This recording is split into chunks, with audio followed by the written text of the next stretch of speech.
मुझे ऐसा लगता है कि सिस्टम्स आगे काफी चेंज हो जाएंगे हर जगह। तो हमें বিসিবি সভাপতি হলেন তামিম ইকবাল। খুশি হয়ে একই বললেন বিরাট কোহলি। বিস্তারিত জানুন পুরো ভিডিও জুড়ে।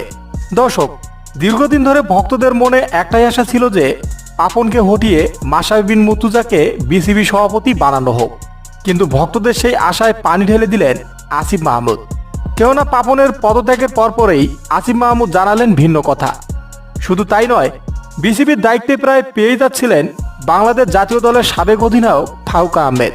তবে ফারুকের সেই স্বপ্ন যেন স্বপ্নই থেকে গেল।